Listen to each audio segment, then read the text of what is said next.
trabar en esta. Muy bien. ¿Quién quiere empezar? A ver, Mónica y José Luis, ¿sí? Les damos ahí los primeros, ¿sí? A ver. Bueno, el versículo que a mí me movilizó fue Juan 10,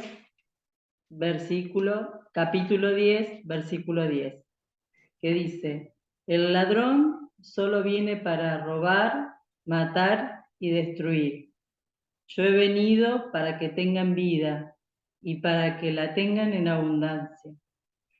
Este versículo a mí me tocó porque fue lo que a nosotros nos pasó. Cuando nosotros no estábamos en los caminos del Señor, el diablo vino a nuestras vidas y destruyó nuestro matrimonio y nos robó toda la parte material, todo nos robó y también nos robó la paz.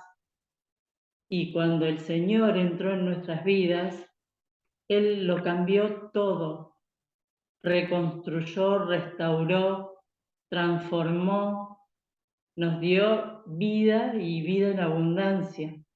Restauró y transformó nuestra vida y nos dio la paz que el diablo nos había robado. Por eso me llegó mucho este versículo.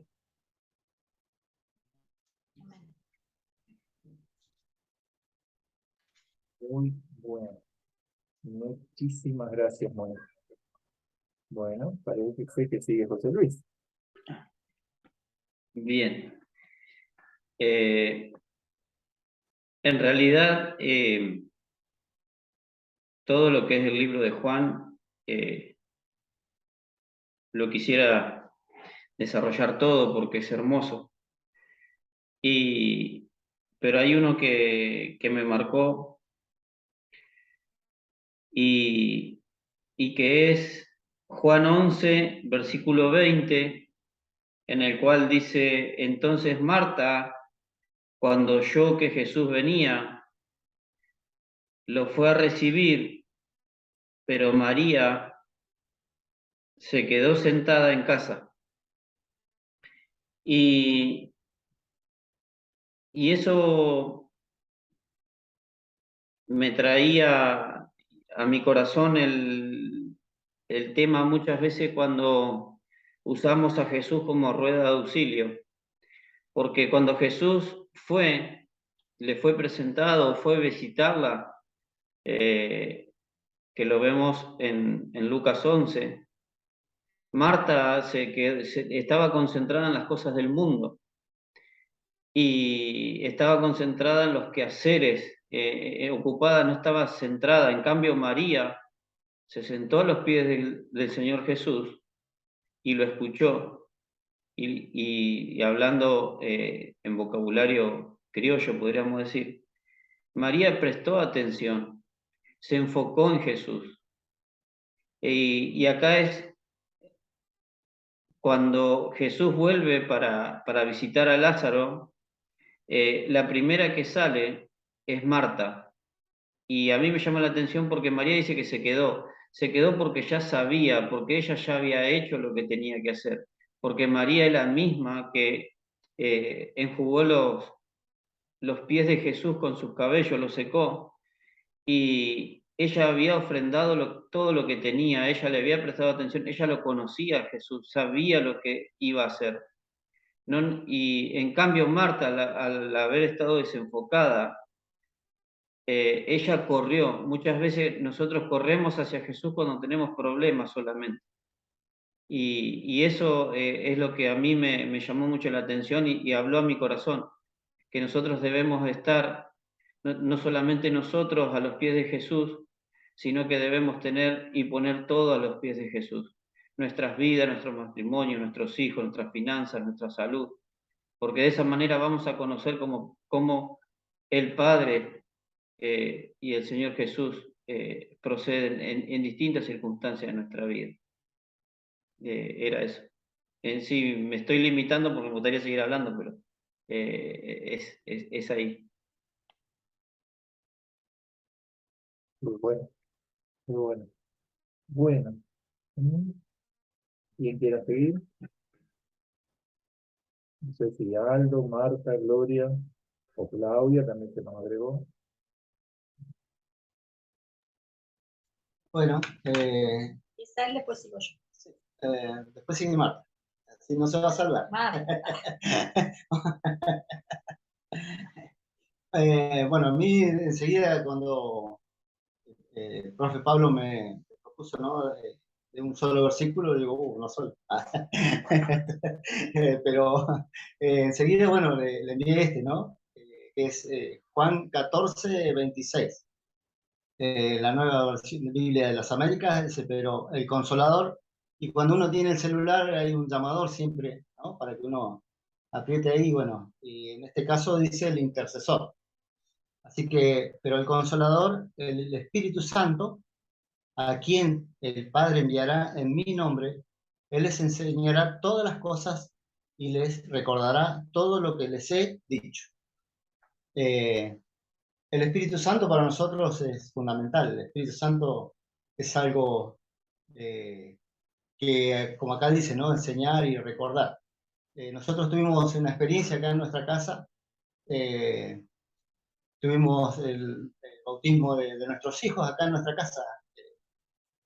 Vino el Espíritu Santo y empezaron, bueno, estuvieron profetizando, pasaron 3 días profetizando y bueno, a través de ellos el Señor Jesús nos dijo que Él era necesario que se vaya y nos dejaba el Espíritu Santo. O sea, a través de nuestros hijos, a través de ahí, bueno, nosotros después empezamos a ser bautizados en lengua acá en nuestra casa, sin haber conocido, sin haber tenido ni idea qué era. Yo la verdad que era totalmente incrédulo. Y el Señor vino, se presentó, como hablamos con Nicodemo, él lo fue a buscar. En este caso, él vino y se presentó en nuestra casa. Y bueno, comenzaron las cosas hermosas, ¿no? Para esto, anteriormente, bueno, tenemos manifestaciones del infierno, porque cuando Dios empieza a gobernar en un lugar, el infierno se levanta, ¿no? Como queriendo tener autoridad, queriendo tener legalidad y todo lo que conocemos. Eh, Comenzaron a suceder cosas, las puertas se abrían, se cerraban, las habitaciones frías, empezamos a sudar y, o sea, nosotros teníamos calor y la habitación fría, entonces, ese tipo de cosas, bueno, hubieron otras cosas que por ahí, ¿no? No van a, o sea, están buenas contarlas, pero en otro momento. Entonces, por eso nosotros lo pudimos experimentar, lo que es el Espíritu Santo en nuestra vida, cómo Él empieza a venir y la luz echa fuera todas las tinieblas, o sea, no hay forma de que las tinieblas puedan soportarlo, no lo soportan. Y bueno, y empiezan esas manifestaciones en contra, o sea, la lucha, como hablamos también el otro día, ¿no? La lucha esa que hay entre las tinieblas y la luz. Él dice que nos va a enseñar. ¿Qué es lo que nos va a enseñar? La palabra enseñar en realidad es, lo voy a hacer también, ¿no? Medio cortito. Que en griego quiere decir pedagogo, que es paidos, niño, y agogo, que es conducir. Y en latín, desere, que es caminar y mostrar por dónde. O sea, alguien que muestre, ¿no? Y en el griego, didasco, ayudar a alguien a crecer. Entonces, eso es lo que pasa, o sea, cuando nosotros llegamos al Señor, no tenemos ni idea. Yo por lo menos no tenía absolutamente, nunca había leído la Biblia, si bien había ido a un colegio católico, nunca había tenido experiencias así tan fuerte con el Espíritu Santo. Entonces lo primero que me vino es poder empezar a leer, y yo tengo una ventana acá y empecé a leer, y me comía la Biblia, no entendía nada, pero yo leía y escuchaba una prédica y iba y prendía la radio y así, estaba todo el día. En el taller, yo tengo un taller de electricidad, yo estaba con los auriculares y escuchando prédicas, o sea, por ahí me hablaban y yo totalmente, o sea, no perdido, pero enfocado en lo que estaba. Entonces, cuando el Espíritu Santo viene a nosotros, nos hace eso, ¿no? Porque, ¿qué es lo que pasa con nosotros? Nosotros nacemos de nuevo. Pasamos de, yo lo conocí a los 50 años, y para mí eso nos sirvió. Tuve un nuevo nacimiento, y el Espíritu Santo es eso, ¿no? Es el que nos tiene que enseñar, nos tiene que enseñar a caminar, nos tiene que enseñar a hablar, por eso también son las lenguas. nos tiene que enseñar a expresarnos, o sea, Él nos tiene que enseñar como un bebé. O sea, Él es nuestra guía.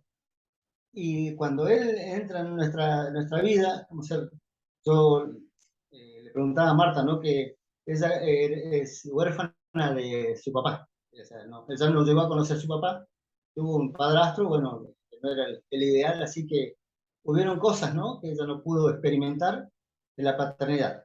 Y un día vino José Luis Álamo, el apóstol, a la casa a hacer la despedida, digamos, de la paternidad porque pasábamos a otra cobertura. Entonces, llamó adelante a las personas que realmente no habían tenido padres, o sea, o no habían tenido... Y mi esposa se sintió como que tenía que ir, pero fue un momento de quebranto, no lo puedo explicar eso, el quebranto que hubo en ella y en todos los que ella se acordaba de las hermanas que pasaron. Fue un quebranto tan grande que ahí ella entendió lo que es la paternidad, no tenía ni idea de lo que era la paternidad. Si, a mí me costó un montón acostumbrarme. O sea, había ahí un tema. Entonces, cuando ella recibió, ¿no? O sea, del Espíritu Santo, la enseñanza de lo que es un papá, realmente pudo empezar a disfrutar de lo que es Dios. Dios es un papá tremendamente hermoso, tremendamente precioso. Nunca nos va a dejar, nunca nos va a desamparar. Siempre, como bebés, nosotros tenemos que ir a buscarlo a Él, porque Él es el que realmente nos está esperando. Él está esperando como un bebé que lo dejamos contra la pared y cuando veo que va así, bueno, eso es para nosotros nuestro papá. Ese amor, esa protección, eso que tanto necesitamos. Por eso esta palabra entró en mi corazón. Y tenía también otras cosas, pero me fui por las ramas. Así que está bueno porque eso es lo que Dios me está hablando, porque seguramente que a alguien le va a servir y seguramente que alguien está necesitando eso. Eh, el Espíritu Santo nos va a enseñar y nos va a recordar. La palabra recordar es re, que es volver, y bueno, vamos a decirla bien. Es re, que es de nuevo, y cordis, que es corazón, que quiere decir volver a pasar por el corazón. O sea, cuando nosotros pasamos a nuestro papá por el corazón, wow, eso es lo que yo sentía. Y eso es lo que tengo para compartir de este versículo tan hermoso que es Juan, ¿no? Tan hermoso que es el Espíritu Santo, y bueno, Jesús y Dios. Así que ahora sigue mi esposa. Menos mal que es 1 hora. Se habla todo. Bueno, lo que pasó en mi casa, eso se llama avivamiento. Produjo un avivamiento y fuimos toda la familia bautizada con el Espíritu Santo. Desde mi hija Natalia, que ella fue la que más tuvo la manifestación del Espíritu Santo a través de ella, empezó a hablar en lenguas y hablaba distintos idiomas. Hablaba inglés, francés y, bueno, la manifestación del Espíritu Santo. Portugués. Es un avivamiento que nosotros no sabíamos nada y gracias a eso aprendimos un montón. Yo creo que, no sé, muy pocas familias les ha pasado. Y empezó a venir mucha gente, mi casa se llenó de gente, muchísima gente. Fue un avivamiento cortito, pero se alcanzó muchísimas almas. Todavía están en distintas iglesias, pero están. Bueno, eso sucedió acá en mi casa. Increíble, eso fue hace 10 años atrás. Bueno, yo voy a hablar de Juan 18:37. Ahí dice así: así que tú eres rey, le dijo Pilato. Tú dices que soy rey, respondió Jesús. Para esto yo he nacido y para esto he venido al mundo, para dar testimonio de la verdad. Todo el que es de la verdad escucha mi voz. Entonces Pilato le preguntó: ¿qué es la verdad? ¿O cuál es la verdad? Según distintas versiones. Entonces, en mi reflexión, yo decía, ¿qué es la verdad, no? Entonces puse, si supiera Pilato quién es la verdad, estaba parada frente a él, o sea, la verdad estaba parada frente a él, a sus ojos, esa era la verdad. Y la verdad es para mí, ¿no? Lo que puse, la verdad es una persona la persona de Jesucristo. En Jesús, la verdad tomó una naturaleza humana. La verdad es Dios.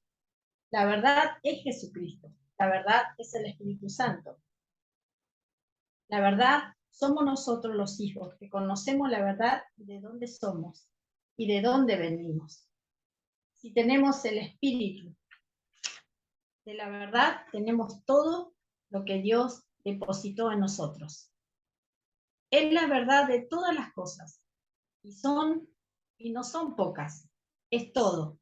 Decimos todo, nosotros siempre nos dice el pastor, ¿qué es todo? Y nos hace repetir, es todo. Y si le preguntamos al Espíritu de la verdad que nos muestre, Él nos va a mostrar todo, pero sobre todo la eternidad. Nosotros le preguntamos al Espíritu que nos muestre, nos va a mostrar la eternidad. Tremendo. Por eso los animo a que hablen de la verdad a otros, que la verdad vino a la tierra y se hizo hombre, como nosotros, de carne y hueso. Sintiendo amor, tristeza, misericordia, porque Él vio que el mundo estaba lleno de mentiras. Enfermedad, desgracia, odio, desesperanza. Y vemos que la verdad se hizo hombre caminando entre nosotros, entre tanta mentira, viendo que Satanás tenía el poder de todo.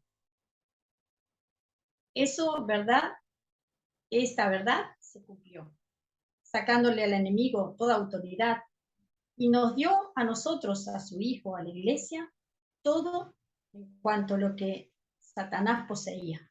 O sea que se nos dio a nosotros todo lo que Satanás había robado, se había llevado. Jesús se lo sacó, y tome los hijos, tome la Iglesia. Y todo se cumplió, porque esa verdad es el mismo Dios, es el mismo Cristo. Yo soy el camino, la verdad y la vida, y nadie viene al Padre sino por mí, dijo Jesús en Juan 14:6. Y cada palabra que Él dijo es verdadera, porque viene de su propia naturaleza. No hay nada falso en Él. Y la verdad os nos hará libres. Eso es Juan 8:32. Esa fue mi reflexión. ¿Se escuchó? Perfecto, se escuchó. Pensaba yo mientras iban hablando, qué hermoso momento, porque esto va a quedar grabado. Probablemente nosotros lo veamos el año que viene o más adelante, ¿sí? En el tiempo. Y es un lindo tiempito que Dios nos está regalando. ¿No? Bueno, Gloria. Impresionante, Martita, que me dio el pie. Juan 14:6. Yo soy el camino y la verdad y la vida. Nadie viene al Padre sino por mí. ¿Sí? Este versículo me tocó muy profundo. Siempre. 26 años de católica, con una familia con mucha idolatría, con una madre que visitaba curanderos, hacía promesas, era tan... Y bueno, y a la única que arrastraba era a mí. Somos 5 hermanos, y me llevaba a todos esos lugares. Yo era una persona muy miedosa. Recuerdo que siempre lloraba, iba a colegios privados católicos. Bueno, era, no sé, tener 9 años y decirle, qué sé yo, al cura, me peleé con mis hermanos, bueno, tenés que rezar 50 Padre Nuestro. Y entre que estaba rezando decía, voy a rezar 30. Y algo decía en mí, rezaste 30, no 50. Volví al cura y le decía, ¿sabe, padre, que pequé porque recé 30? Bueno, ahora son 80, y así. Y yo decía, ¿qué pecado puede tener un niño? ¿O qué puede pasar? Yo sabía que había algo, sabía que había alguien, y me llevó tiempo. De pequeña iba a las escuelas bíblicas de una iglesia que quedaba en la esquina de casa, y mi mamá siempre me contaba que yo pasaba escondida porque no pedía permiso, me escapaba, y mi papá decía, ahí va la canuta a la iglesia. Bueno, canuta acá, canuta allá, quedé para Cristo, y ese camino, esa verdad y esa vida lo viví al momento de conocerlo a los 26 años. Hace 23 años que estoy en Cristo, así que saque la cuenta. Ese camino me llevó a conocerlo. Yo cuando entré al Evangelio perdí todo.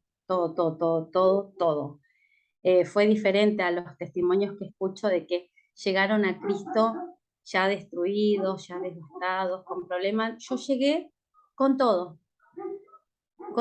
tenía todo y lo perdí todo. Y en ese perder todo tenía dos opciones y eran estos caminos, el del bien o el del mal. Y por gracia y misericordia de Dios elegí el camino de Jesucristo, que es la verdad, que es el verdadero, que es ese que me alienta cada mañana, ¿sí? El que me hace abrir mi boca y hablar las maravillas que hace mi Dios, a todos, al que se me cruce, sea grande, sea pequeño, esté en el lecho de muerte, donde sea. Y ese que da vida, y que da vida en abundancia, y que da una vida eterna, una que, según la gente del mundo, después de esta no hay otra, y sí, hay una que es eterna.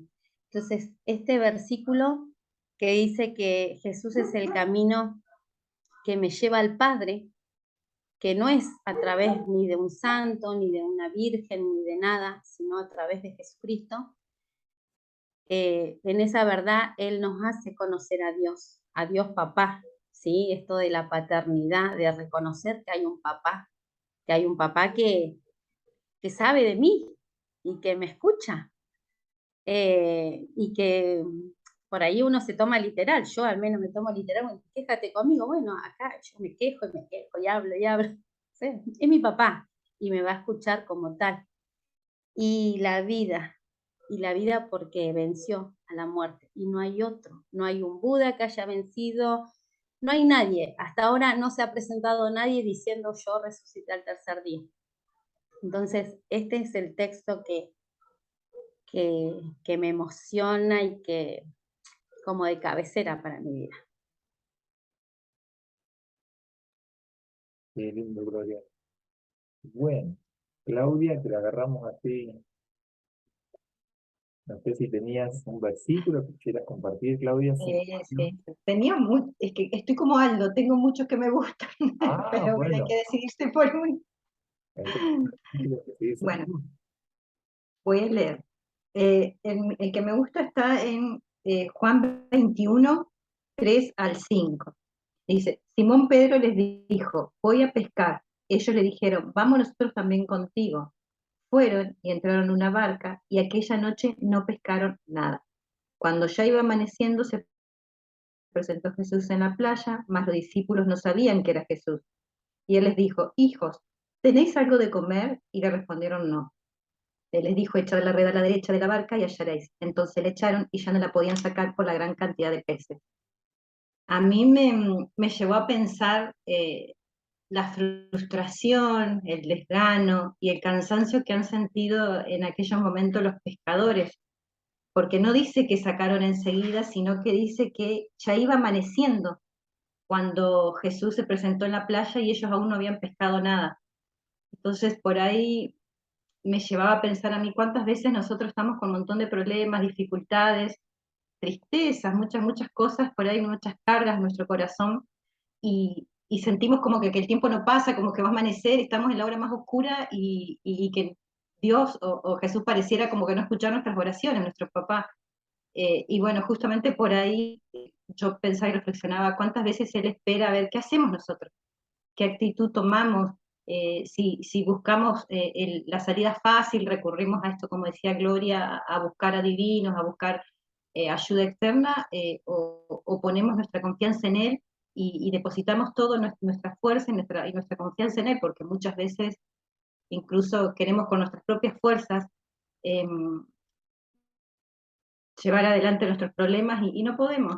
Muchas veces yo me he sentido que que no puedo sola, y me he sentido como que me cuesta muchísimo, yo siempre le decía a mí, me cuesta muchísimo todo me ha costado muchísimo, me siento como trabada en un montón de áreas, y un día escuché la voz de él que me decía claramente, es que peleas con tus fuerzas, no peleas con las mías. Es que son tus fuerzas, por eso te cansás, te desganás, te frustrás. Son tus fuerzas, no son las mías. Entonces, cuando vos te dejes guiar y eches la red para donde yo te digo, sin pensarlo, sin dudarlo, es cuando te va a ir bien. Entonces, aprendí a través de la palabra que bueno, tengo que dejarme llevar, por más loco que a veces parezca, tengo que dejarme llevar y por más miedos que tenga, porque como decía Gloria, hay veces que yo soy una mujer, era y soy todavía bastante miedosa, muy tímida, y Dios me está tratando mucho eso, me está haciendo ir, me está tratando, me está sacando todo eso, está tratando conmigo, y he entendido que Él tiene pensamientos de bien para mí y que Él se duele cuando yo me duelo y que Él llora cuando yo lloro, me entristezco. A mí otro de los capítulos, de los versículos que me tocó mucho es cuando muere Lázaro y en el versículo 35 dice Jesús lloró. Yo nunca pensé, no sé si hay otro versículo, la verdad, en la Biblia que diga que él lloró, la verdad lo desconozco, pero me confrontó mucho saber que nuestro Padre del Cielo llora cuando nosotros estamos mal o nos entristecemos o nos va mal a causa de no escuchar su voz o escucharla y no obedecerle, no hacerle caso, ¿no? En este caso dice que los discípulos no sabían quién era Jesús. Cuando él fue a la playa no sabían quién era Jesús.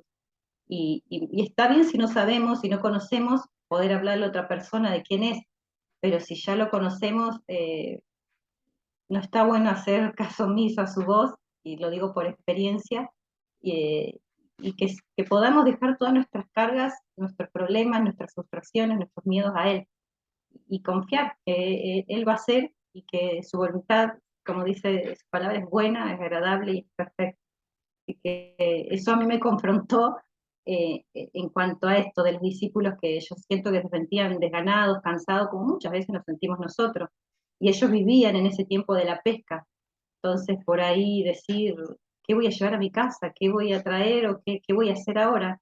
En una situación donde hoy la economía también está bastante difícil, bueno, depositar nuestra confianza en Él. Él nos va a decir, anda a la derecha, anda a la izquierda, hacia acá, emprende esto o deja aquello. Entonces, eso, a mí me confrontó mucho eso.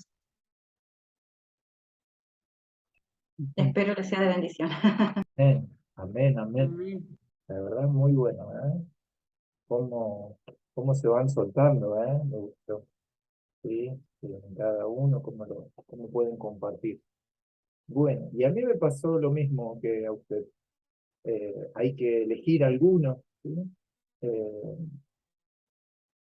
Eh, yo estoy con Juan 15, ¿sí? Ahí vamos. Empezó Marta, después siguió Gloria. En realidad empezó Aldo, ¿no? Con el... No, pero fíjense que fuimos en el orden, ¿no?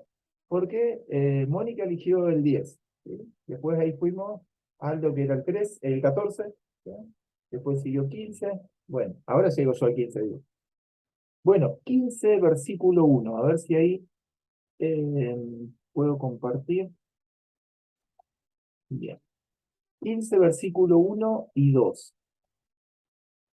Particularmente a mí, Juan, lo que me pasó eh, eh, cuando yo llegué al Señor, me pasó algo así como Aldo decía, que empecé a leer mucho la Biblia y no había, como ahora hay muchos discipulados o alguna manera de guiar. Y lo que por ahí siempre recomiendo es esto de tener un cara a cara con Dios. Siempre está bueno que alguien nos enseñe, siempre está bueno que alguien nos guíe, pero es impagable el poder leer la Biblia sin haber escuchado eso previamente. Y eso me pasó con el Evangelio de Juan.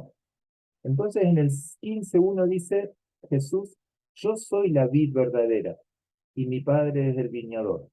Todo sarmiento que en mí no da fruto, lo quita. Y todo el que da fruto, lo poda para que dé más fruto. Y ahí yo me quiero detener en una palabra, porque lo aprendí la otra vez y me gustaría compartirlo con ustedes, ¿Qué es esto de quitar? No sé si ustedes ahí lo pudieron buscar, el pasaje que dice, el que no lleva fruto, el que en mí no da fruto, versículo 2, lo quita. Y como que viene la idea, no sé si a ustedes les pasó, como que hay que cortarlo y fuera, o sea, no sirvió, no dio fruto. Bueno, y es como que dentro del Evangelio, como que no cierra mucho ese pensamiento, porque si fuera así, ¿cuántos estaríamos ya en el fuego si no habíamos dado el fruto? Y ahora vamos a hablar de qué fruto habla el Señor. Bueno, este quitar, ¿sí? En realidad tiene un significado que es, o sea, yo lo que hice fue ir a buscar, así como Aldo lo hizo, fui a buscar la palabra en griego, que es como está escrito el Evangelio. Bueno, y la palabra quitar se refiere a levantar, tomar arriba. Bueno, llevar, tomar. Si tienen la oportunidad alguna vez, capaz que ya la han tenido, de poder conversar con alguien que se dedica a esto de la vid. ¿Por qué? Porque lo que se hace con aquel que no está dando fruto es, se lo levanta. O sea, no es que se lo corta en el sentido que uno se imagina, bueno, traigo la tijera, corto ahí y lo tiro al fuego, total, este no sirve más. No es ese el pensamiento, sino como de levantar, o sea, ubicar de una posición de manera que pueda dar fruto, ¿no? Ahí se los dejo si alguien lo quiere buscar después, cuando dice quita, no es el pensamiento que puede ser nuestro de cortar, sino como que es de levantar y de colocar de una manera, ya sea que el sol le dé mejor, o que no le dé tan fuerte el sol, o que de alguna manera no le dé el viento, pero que sí pueda dar fruto. Ese es el pensamiento de este quitar. Y otro es el fruto. A ver ahí, yo quiero compartirles pantalla, porque hay un dibujito acá. Ah, ahí. Bueno. Ahí se muestra. Y por ahí, no sé si lo han buscado ustedes, pero siempre por ahí queda la duda. El sarmiento. O sea, esta es la figura que hace el Señor, que nosotros somos el sarmiento. Esa partecita. Esa partecita es la que estábamos hablando recién, que hay que levantar para que se pueda encontrar el fruto, para que el fruto pueda salir. Bueno, ese es el pensamiento o la idea del pasaje. Bueno, el fruto. ¿Alguien sabe a qué tipo de fruto se refiere que el Señor demanda de ustedes?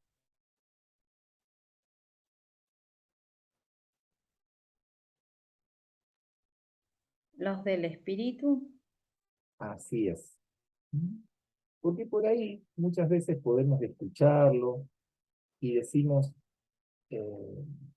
como que el fruto sería las personas que yo llevo a Cristo. No es eso el fruto. El fruto tiene que ver el fruto del Espíritu, ese que en Gálatas aparece con singular.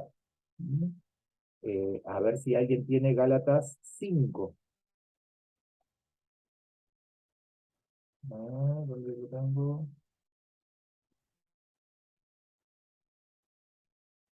Sí, Gálatas 5:22. ¿Alguien lo tiene por ahí, Gálatas 5:22? ¿Lo leo? Sí, sí. Mas el fruto del Espíritu es amor, gozo, paz, benignidad, bondad, fe, mansedumbre, templanza. Contra tales cosas no hay ley. Bueno, eso es lo que el Señor viene a buscar de nosotros. Entonces, no tiene que ver tanto con lo de afuera que nosotros pudiéramos hacer, que está bien, que hay que hacerlas, pero lo que viene a buscar el Señor es esas características de nuestra persona. Esas características del espíritu darán como consecuencia aquello que tal vez sea más visible al exterior. Pero es eso el fruto que el Señor nos demanda. Y otra cosa que me llamó mucho la atención de este pasaje es que Jesús está haciendo referencia a una canción, a un cántico, no sé si ustedes lo tienen presente, que aparece en Isaías capítulo 5. ¿Alguien lo tiene ahí? Isaías capítulo 5. verso del 1 al 6, habría que leer. Isaías 5 del 1 al 6. Es un cántico, incluso dice el título, un cántico. ¿Y por qué lo vamos a leer eso? Porque cuando nosotros empezamos, solemos siempre estudiar el Nuevo Testamento. Si hay alguien que es nuevo en el Señor, comienza con el Nuevo Testamento, los Evangelios. Pero el Antiguo Testamento, hay muchos como que le tienen cierta resistencia. Eh, Está ese pensamiento religioso que es dividir a la Biblia por la mitad y considerar que lo anterior era la ley y que a partir de Jesucristo es la gracia. Bueno, eso no es cierto, no es así. Siempre fue la gracia. Y lo llamativo es que Jesús cita siempre el Antiguo Testamento. O sea, los profetas, las escrituras, los escritos, así le decía. Bueno, que son lo que nosotros conocemos como el Antiguo Testamento. Un ejemplo es un pasaje que muchas veces se predica, es Lucas capítulo 4, eso no lo vamos a buscar, pero recuerdan que en Lucas capítulo 4 Jesús resiste al diablo con la palabra, escrito está, escrito está, escrito está. Bien, las 3 veces que dice Jesús escrito está citando el libro de Deuteronomio. Es el libro de Deuteronomio, o sea, está citando la ley mosaica, la ley de Moisés. Por eso, si Jesús hace tanta referencia a ese Antiguo Testamento, nosotros tenemos que ir a ese Antiguo Testamento. ¿Por qué? Porque es el fundamento y es la base para lo que aparece después realmente en el Nuevo. Isaías capítulo 5 es la parábola o es el cántico al cual Jesús está haciendo referencia con esto de la viña. ¿Alguien lo tiene? Del 1 al 6 habíamos dicho.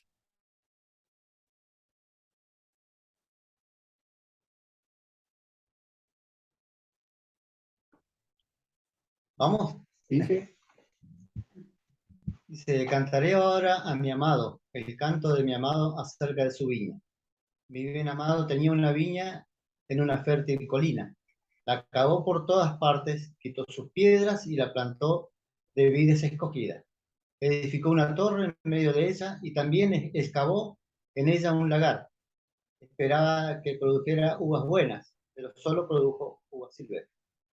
Y ahora, moradores de Jerusalén y hombres de Judá, juzguen entre mí y mi viña. ¿Qué más se puede hacer por mi viña que yo no haya hecho en ella? ¿Por qué cuando esperaban que produjera uvas buenas, produjo uvas silvestres? Ahora pues, dejen que les diga lo que yo he de hacer a mi viña. Quitaré su vallado y será consumida. Derribaré su muro y será pisoteada. Y haré que quede desolada. No será podada ni labrada. Y crecerán zarzas y espinos. También mandaré a las nubes que no derramen lluvia sobre ella. Bien.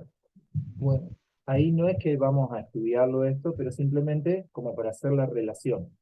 Que este Israel, que es la viña del capítulo 5 de Isaías, todo lo que le pasó. Y fíjense que ahí nombra algo que es como un castigo, es un castigo que no enviaría la lluvia. Bueno, hace semanas atrás me ha tocado estudiar el libro de Levítico. ¿Sí? ¿Vieron los sábados que yo estoy estudiando? Bueno, libro de Levítico. Y entonces, todas esas maldiciones, todas esas malas que le pasaban a Israel, todas estaban como maldiciones de parte de Dios si ellos no obedecían. Tal vez las más claras las notamos en Deuteronomio 28, pero hay otras más en el libro de Levítico, como este de no enviaré la lluvia, no voy a enviar la lluvia. Por ejemplo, cuando aparece el profeta Isaías, en el tiempo del altar de Isaías, también estaba el tema de no enviar la lluvia. Bueno, eso era algo que estaba predicho en el libro de Levítico. ¿Sí? Entonces ahí insto a que nosotros vayamos a estudiar el Antiguo Testamento, no le tengamos miedo a toda esa simbología que hay, representación. Bueno, Israel no funcionó, por eso le pasó todo eso que ahí describe ese cántico, que es una canción. Bueno, y volviendo al capítulo 15, volviendo al capítulo 15, tenemos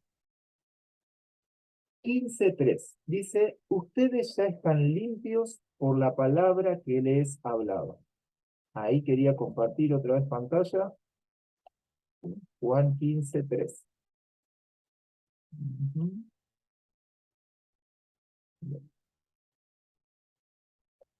Esa es una representación del tabernáculo de Moisés. Bueno, acá, esto es como que yo lo invito a todas las veces que lo puedan ver, véanlo, porque cada parte tiene una representación, y poco a poco uno lo va entendiendo. Al principio es como que, qué sé yo, si el tabernáculo era toda la tienda de afuera o el tabernáculo era solo lo de adentro. Bueno, ¿cuántos altares habían? Bueno, todas esas preguntitas de a poquito se van resolviendo. Por ejemplo, acá está afuera el altar de los sacrificios, y acá adentro este chiquito es el altar del incienso. Ahí donde está el sacerdote, está con los panes, ¿sí? Y acá del otro lado, del frente, está el candelabro, ¿sí? Acá, más adentro, está el lugar santísimo, donde podía entrar una sola vez el sumo sacerdote, y ahora nos estamos deteniendo en este. Ustedes ya están limpios por la palabra que les he hablado. Bueno, todo esto tiene una simbología, ¿sí? ¿Qué era lo que tenía que hacer el sacerdote? ¿Sí? Otra cosa que he aprendido. Vieron que nosotros somos llamados reyes y sacerdotes. Creo que esto lo compartí hace unos días atrás. Me confundo por ahí si lo dije en la radio o si lo dije acá. Bueno, y somos reyes, sacerdotes, y hablamos de sacerdotes. Bueno, lo que yo aprendí es que el sacerdocio nuestro no es según el orden de Aarón. Es decir, no tenemos un sacerdocio como este que está mostrado en la figura. Tenemos un sacerdocio según el orden de Melquisedec. Y ahí aparece este personaje ahí un poco de incógnita. ¿Por qué? Porque Jesús es sumo sacerdote según el orden de Melquisedec. Entonces, si nosotros somos sacerdotes porque Jesús nos llama a hacerlo, ya no tenemos el mismo rol que estos sacerdotes, aunque en cosas somos parecidas, pero nuestro sacerdocio, recuerden esto, cuando ustedes dicen, somos sacerdotes, es cierto, pero es según otro orden, no es como el de Aarón, es uno mejor, que es el de Melquisedec. ¿No? Esto, estoy hablando, está allí en el capítulo 7 de Hebreos. Bueno, ¿y a qué voy acá? Lo que tenía que hacer el sacerdote era, antes de entrar al tabernáculo, este es el tabernáculo propiamente, ¿sí? Que tenía la parte del lugar santo y la parte del lugar santísimo. El sacerdote se tenía que lavar, se tenía que limpiar las manos, por eso estaba esta fuente acá con agua. Bueno, eso es lo que el Señor está mostrando acá. Ustedes ya están limpios por la palabra que les he hablado. Bueno, y eso es lo que hace la palabra de Dios. La palabra de Dios es la que nos lava, es la que nos limpia. Hablábamos con mi esposa, con Gloria, en estos días atrás, y llegábamos a una conclusión bíblica, digamos, que a lo largo de la vida cristiana, ¿sí? Lo que te va redireccionando, o sea, lo que te va llevando al camino, ¿sí? Estrecho es el camino, y uno tiene que tratar de andar en ese camino que es estrecho por el medio de esa senda. Bueno, ¿qué es lo que te hace permanecer más en el centro de la senda? Es cuánto vos te dejes moldear por la palabra de Dios. Cuidado ahí. No es cuántas prédicas vayas a escuchar. No es cuántas canciones y cuántas alabanzas vayas a escuchar.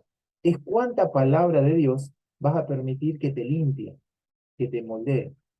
¿Sí? Lo que te va encarrilando, ¿sí? Y esto, varios nosotros compartimos recién, cuánto tiempo tenemos de evangelio. Lo que te va a mantener, tal vez Mónica y José Luis sean los más nuevos en el evangelio, lo que los va a mantener en la palabra de Dios es la palabra, es decir, cuánto ustedes permitan que la palabra de Dios los limpie. Eso es lo que los va a mantener. Y entonces, de dentro de 20 años, ustedes puedan decir, la verdad que yo he crecido, ¿sí? Espiritualmente. O sea, no he crecido en años en el Evangelio, no he crecido en conocimiento, sino que he crecido espiritualmente. Bueno, eso lo hace la palabra de Dios que va ingresando, ¿sí? Las prédicas son buenas, pero sí, ustedes pueden ahí, era el pensamiento que teníamos con Gloria. Si uno empieza a analizar, ¿a vos alguna prédica realmente te redireccionó? Y a mí alguna que otra puede ser, pero lo que me fue redireccionando siempre fue la palabra de Dios. Así, tac, tac, esa es la que como que te va golpeando, como la vara que te va golpeando la oveja, así de a poquito, de a poquito, de a poquito, y te va manteniendo. Y ahí nos van quedando 5 minutos. Y después, avanzando en el 4, versículo 4, capítulo 15, dice, permanezcan en mí y yo en ustedes. Como el sarmiento, ahí nosotros veíamos en el dibujito recién cuál es el sarmiento, como el sarmiento no puede dar fruto por sí mismo si no permanece en la vid, así tampoco ustedes si no permanecen en mí. Yo soy la vid, ustedes los sarmientos. El que permanece en mí y yo en él, ese da mucho fruto, porque separados de mí nada pueden hacer. Si alguien no permanece en mí, es echado fuera como un sarmiento y se seca. Y los recogen, los echan al fuego y se queman. Una manera de estudiar, que es lo que, por ejemplo, podemos hacer en estos 3 versículos que compartí ahí, del 4 al 6, es buscar una palabra clave. Entonces, cuando ustedes dicen, acá hay algo en este versículo o en este pasaje que el Señor me está diciendo, pero como no termino de entender qué es lo que me está diciendo. Bueno, una manera de hacer ese estudio es buscar la palabra que se repite. ¿Cuál sería como la palabra clave? Sería, tal vez lo enseñan por ahí en lengua y literatura. Bueno, y acá es permanecer. Todo este pasaje, la clave está en permanecer. Permanecer. Si ustedes pueden permanecer, entonces va a pasar todo eso. Y ese permanecer, como muchas veces hemos escuchado, o sea, no es ir y tocar nomás, sino es estar. ¿Sí? Que yo permanezca en el Señor y que Él permanezca en mí. Me gusta ese versículo que es el 4. Permanecer, que yo permanezca en el Señor y Él permanezca en mí. O sea, permitir que Él esté en mí.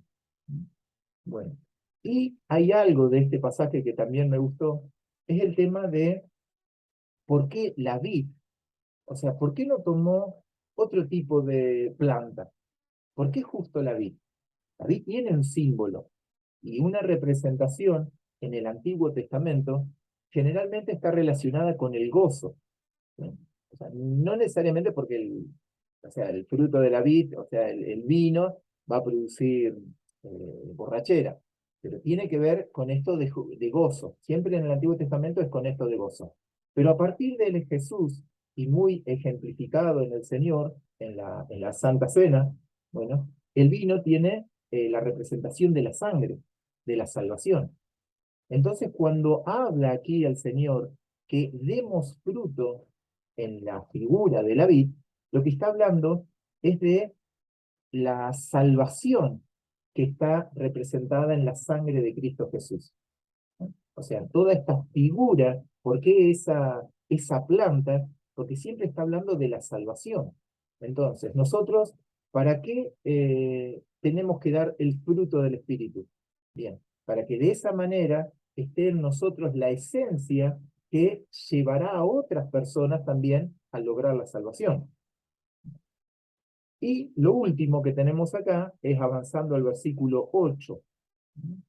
Bien, leemos el 7 que dice, si permanecen en mí, otra vez, y mis palabras permanecen en ustedes, pidan lo que quieran y les será hecho. Y este pasaje, si uno lo toma así, fuera del contexto, o sea, qué sé yo, vamos a decir, bueno, yo voy a orar según Juan 15:7, y ahí lo saqué totalmente de contexto. ¿Por qué? Es como que le pido al Señor y el Señor me lo va a responder. Bueno, eso sabemos que no es cierto. Por eso es importante leer todo el contexto en el cual se desarrolla. Porque cuando uno está en el Señor y he permitido que el Señor esté en mí, obviamente que voy a pedir conforme a su voluntad. Por eso es que el Señor va a responder, porque mi petición está bien hecha. Y no tendré el reclamo que escribe Santiago, que no me responde el Señor porque pido mal. Bien, si yo permanezco en el Señor, entonces he de pedir bien.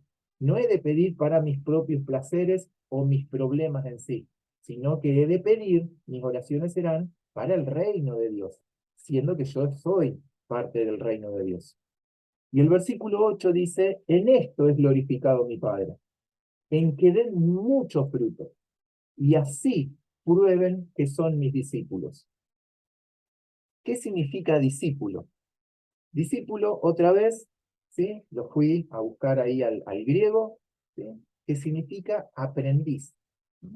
Es decir, aprender de una raíz. Es, está acompañado no tan solo de un pensamiento, sino de un esfuerzo. O sea que para ser discípulo de Jesús, nosotros tenemos que esforzarnos. Son varias cosas. Tenemos que permanecer, es decir, tenemos que estar con Él, ¿sí? Porque la idea de discípulo, como alguna vez ya lo han aprendido, los apóstoles que eran sus discípulos, eran los que caminaban con Él y entonces repetían las cosas que Jesús hacía, cuando le tocó a ellos, en el libro de Hechos, hacerlo. Bueno, sería aprender de la raíz. Y esa raíz es nuestro maestro, es de nuestro Jesús. Muy bien. Bueno, esa es la idea del discípulo. Y ahí vuelvo. Ahí está. Bueno. Y ahí estamos en horario. Ahí